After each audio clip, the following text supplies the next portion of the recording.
দুটো গুরুত্বপূর্ণ খবর আছে। একটা খবর হচ্ছে ইরানের জাতীয় নিরাপত্তা বিষয়ক সংসদীয় কমিটির প্রধান তিনি বলেছেন মধ্যপ্রাচ্য অঞ্চল থেকে খুব শিগগিরই মার্কিন বাহিনীকে বহিষ্কার করা হবে। খুবই গুরুত্বপূর্ণ কথা। যখন ডোনাল্ড ট্রাম্প ইরানকে ভয়ঙ্কর হামলার জন্য হুমকি দিচ্ছেন, তখন ইরানের পক্ষ থেকে এই কথা বলা হলো এবং বলছেন কে ইরানের সর্বোচ্চ জাতীয় নিরাপত্তা বিষয়ক সংসদীয় কমিটির প্রধান। আর আরেকটা গুরুত্বপূর্ণ খবর জাস্ট এই কিছুদিন আগে এসেছে, এখনও মেইন স্ট্রিম চ্যানেলে আসেনি। সে খবরটি হচ্ছে ইরানের উপর থেকে বেশ কিছু নিষেধাজ্ঞা প্রত্যাহার করেছে মার্কিন অর্থ মন্ত্রণালয়। তার মানে কি, তাহলে কি ইরানের সাথে আমেরিকার খুব দ্রুতই কোনো চুক্তি হতে যাচ্ছে বা সমঝোতা কোনো কিছু হবে?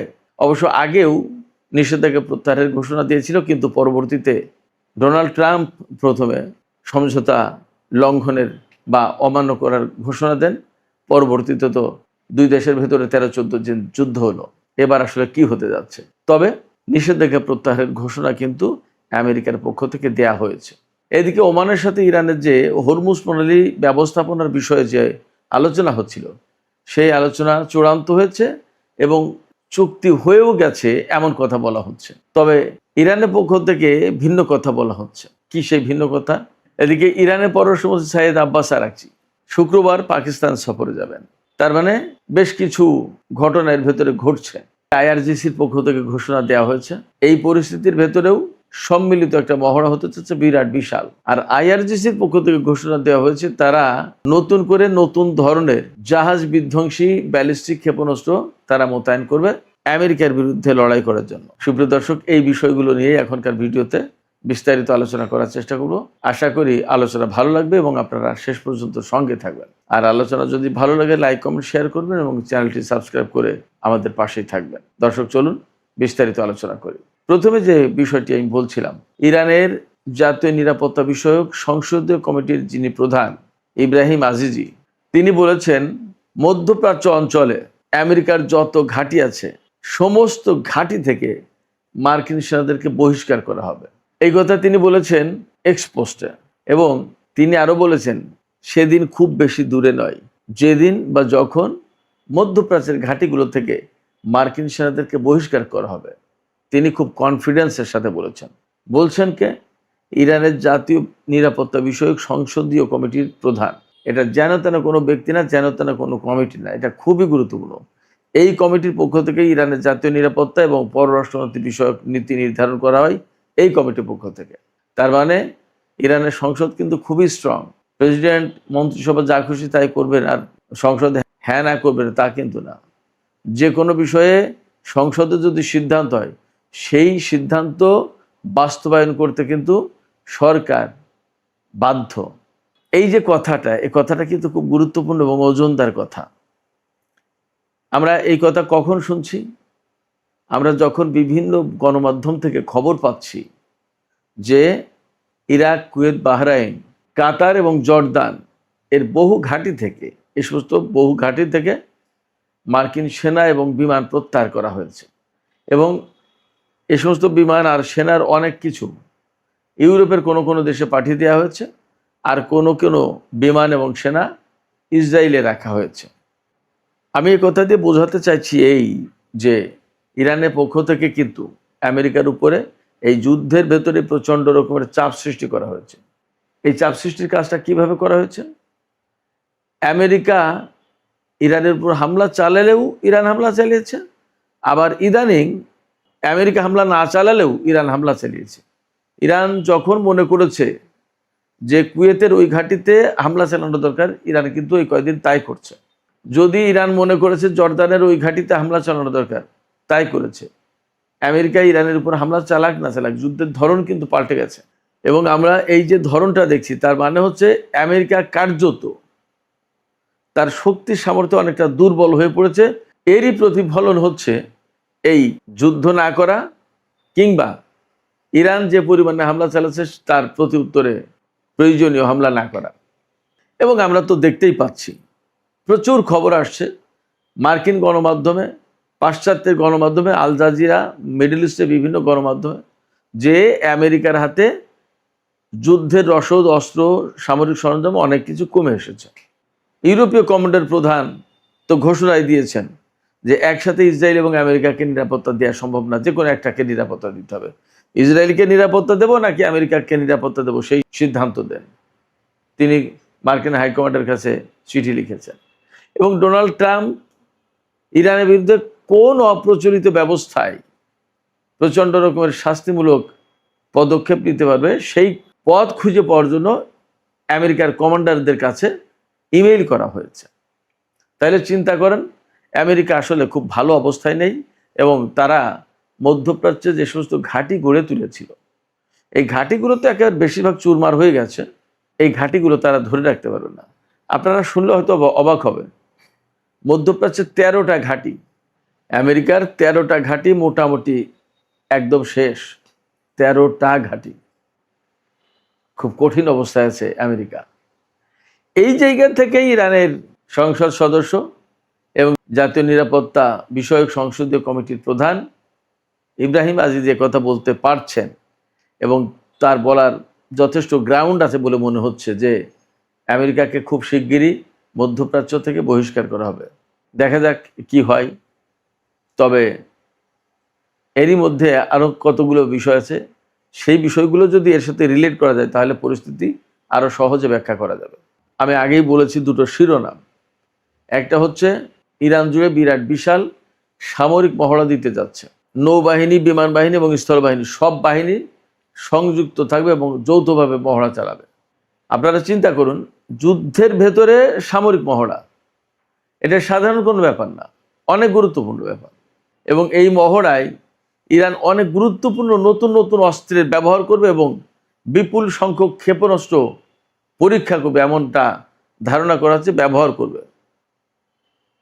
অ্যাট দ্য সেম টাইম আইআরজিসির পক্ষ থেকে বলা হয়েছে তারা খুব শিগগিরই এমন জাহাজ বিধ্বংসী ব্যালিস্টিক ক্ষেপণাস্ত্র, এন্টি শিপ ব্যালিস্টিক মিসাইল, এটা মোতায়েন করবে খুব শিগগিরই। কেন মোতায়েন করবে? আইআরজিসির পক্ষ থেকে বলাই হয়েছে যে মার্কিন নৌবাহিনীর বিরুদ্ধে যুদ্ধের জন্য তারা এই ধরনের ব্যালিস্টিক ক্ষেপণাস্ত্র মোতায়েন করবে। তার মানে হরমুজ প্রণালী এলাকায় আমেরিকা যে অবরোধ আরোপ করে রেখেছে, এই অবরোধ ভাঙবে সামরিক উপায়ে ইরান। তার আগের খবর কি? তার আগের খবর ছিল আমেরিকা যে ভারত মহাসাগর বা ওমান উপসাগর এলাকায় যে সমস্ত জাহাজ মোতায়েন করেছে, সেই সমস্ত জাহাজ থেকে ক্ষেপণাস্ত্র ছোড়ার মতো ক্ষেপণাস্ত্র আমেরিকার হাতে নেই। তাহলে কি দাঁড়াচ্ছে? তাহলে দাঁড়াচ্ছে যে আমেরিকা আসলেই তারা অস্ত্র এবং সামরিক সরঞ্জামের ঘাটতিতে পড়েছে।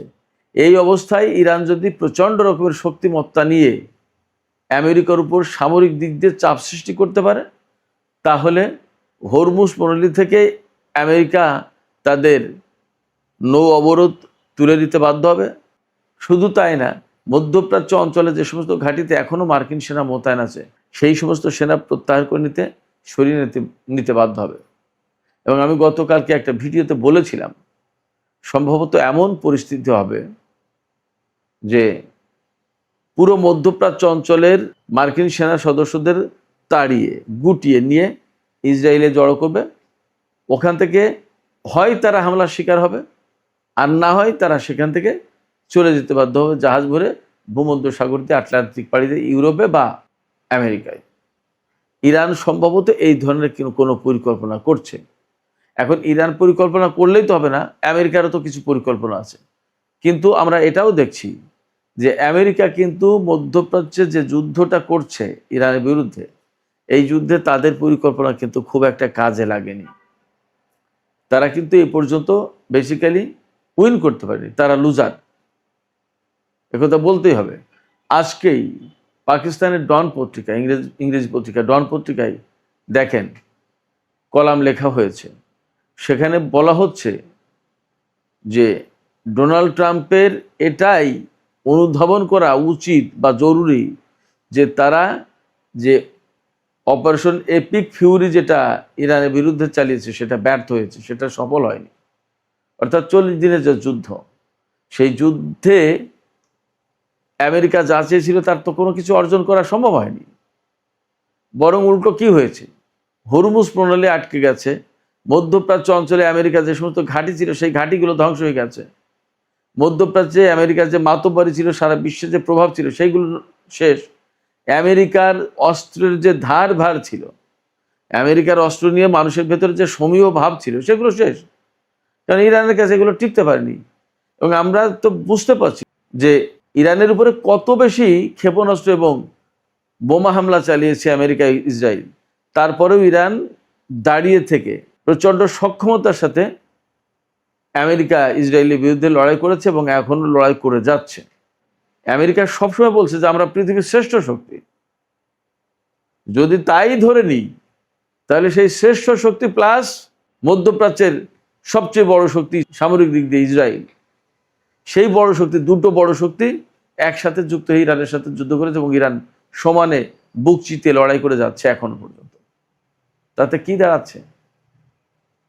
ভূ রাজনীতি, সমরনীতি, সামরিক কৌশল এবং সামরিক যে সমস্ত হিসাব নিকাশ, তার অনেক কিছু বদলে গেছে এবং সমস্ত সবকিছু পাল্টে যাচ্ছে। এরপরেই প্রশ্ন আসছে, এরপরে কি অবস্থা দাঁড়াবে? রাশিয়া, চীন এবং উত্তর কোরিয়া তারা হঠাৎ করে একদিন আমেরিকার বিরুদ্ধে আঙুল উঁচু করবে কিনা, তেমন সম্ভাবনা কিন্তু আছে। আজকেই চীন তাদের যুদ্ধ বিমান থেকে পরমাণু মহড়া চালিয়েছে। এটা সাধারণ কোনো ব্যাপার না। যখন মধ্যপ্রাচ্যের পরিস্থিতি এমন, দক্ষিণ চীন সাগর, তাইওয়ান, অনেক কিছু নিয়ে যখন প্রচণ্ড রকমের উত্তেজনা ভেতরে ভেতরে, সেই সময় চীন এই বার্তা দিল। এটা সাধারণ কোনো ব্যাপার না। সেক্ষেত্রে মধ্যপ্রাচ্য থেকে আমেরিকা আসলে খুব সংকটের ভেতরে হয়তোবা চলে যেতে বাধ্য হবে। তবে এর ভেতরে খবর আসছে, আমি শিরোনামেই বলেছি, যে ইরানের উপর থেকে নাকি আমেরিকার অর্থ মন্ত্রণালয় নিষেধাজ্ঞা প্রত্যাহার করেছে বেশ কয়েকটা। আমি এক জায়গায় দেখলাম যে ইরান রিলেটেড নিষেধাজ্ঞা প্রত্যাহার করেছে, আর এক জায়গায় দেখলাম যে 3টি প্রতিষ্ঠানের উপর থেকে নিষেধাজ্ঞা প্রত্যাহার করেছে। তো 3টি প্রতিষ্ঠানের উপর থেকে নিষেধাজ্ঞা প্রত্যাহার করুক আর 20টার উপর থেকে করুক, নিষেধাজ্ঞা প্রত্যাহারের পরিমাণ, মাত্রা বা ভলিউমটা কত, অর্থাৎ কত বৃহত্তর পরিসর কাভারেজ দিচ্ছে এই নিষেধাজ্ঞা প্রত্যাহারের ব্যাপারটা, সেটা একটা দেখার ব্যাপার। অর্থাৎ অনেকগুলো ব্যক্তি, প্রতিষ্ঠান, কোম্পানি এর উপর থেকে নিষেধাজ্ঞা প্রত্যাহার হবে কিনা সেটা একটা দেখার ব্যাপার। তবে সবচেয়ে বড় যে ব্যাপার, এই খবর যদি সত্যি হয় তাহলে বলতে হবে যে মধ্যপ্রাচ্যে যখন খুবই ক্রিটিক্যাল একটা অবস্থা, ডোনাল্ড ট্রাম্প ইরানের উপরে ভয়াবহ হামলার হুমকি দিচ্ছে এবং চুক্তির কথা বলছে, আর ইরান এবং ওমানের ভিতরে একটা চুক্তি হচ্ছে হরমুজ প্রণালীকে কেন্দ্র করে, এবং কাতার, পাকিস্তান, তুরস্ক, সৌদি আরব তারা চেষ্টা চালাচ্ছে ইরানের সাথে আমেরিকার কোনো চুক্তি করিয়ে দেওয়া যায় কিনা, এবং বলা হচ্ছে একটা চুক্তি হয়ে গেছে, সেটা হয়তো দ্রুতই ঘোষণা করা হবে। এবং ওমানের সাথে ইরানের চুক্তি হয়েছে, এমনও হতে পারে যে ওমানের সাথে ইরানের যে চুক্তি হয়েছে সেটাই আমেরিকা কবুল করে নিতে পারে। এবং আমি গতকালকে বলেছিলাম, আজকে আবারও বলি, যে সম্ভবত এইরকম একটা ব্যাপারে আপোষ রফা হতে পারে, যে যত জাহাজ পারস্য উপসাগরে ঢুকবে তার সমস্ত সবগুলোকে পরীক্ষা নিরীক্ষা, পর্যবেক্ষণ করবে, কন্ট্রোল করবে ইরান, আর যা বের হবে সেটা ওমান। হয়তো আমেরিকা তাই মেনে নিতে পারে, কারণ বাস্তবতা হচ্ছে কি, আমেরিকা যত যাই কিছু করুক, যত হুমকি ধমকি দিক আর যত যুদ্ধ করুক, হরমুজ প্রণালী খুলতে পারেনি। তারা এসেছিল ইরানের সরকার পরিবর্তন করতে, তারা এসেছিল ইরানের পরমাণু স্থাপনাগুলো সব ধ্বংস করতে, তারা এসেছিল ইরানের সামরিক বাহিনীকে ধ্বংস করতে, ইরানে একটা সরকার প্রতিষ্ঠা করতে নতুন। এগুলো কোনো কিছুই তো হয়নি। এখন যুদ্ধ হচ্ছে হরমুজ প্রণালী খুলবে কি খুলবে না। যে প্রণালী আগে যুদ্ধের আগে খোলা ছিল, সেই প্রণালী এখন খোলার জন্য যুদ্ধ করতে হচ্ছে। বাট আজ 5 মাস ধরে যুদ্ধ করেও সে প্রণালী খুলতে পারেনি। এ অবস্থায় একটা চুক্তি করে এখান থেকে বাণিজ্য নিয়ে হয়তো সরে পড়ার একটা ব্যবস্থা করার চেষ্টা করছে আমেরিকার সরকার। এছাড়া তার সামনে বিকল্প নেই, লাভ হবে না খুব একটা, যা পরিস্থিতি দেখা যাচ্ছে। সেই জায়গায় একটা চুক্তি যদি হয়ে যায়, দেখা যাক কি হয়। আমরা মনে করি যে যদি চুক্তি হয় এবং চুক্তির মধ্য দিয়ে যদি শান্তি পেরে, সেটাই বড় কথা। আব্বাস আরাকচি যেহেতু শুক্রবারে পাকিস্তান সফরে যাচ্ছেন, তাতে মনে হচ্ছে ডিপ্লোম্যাটিক একটা প্রক্রিয়া শুরু হয়েছে এবং ভেতরে ভেতরে কিছু গড়াপিটা হচ্ছে, দেখা যাক কি হয়।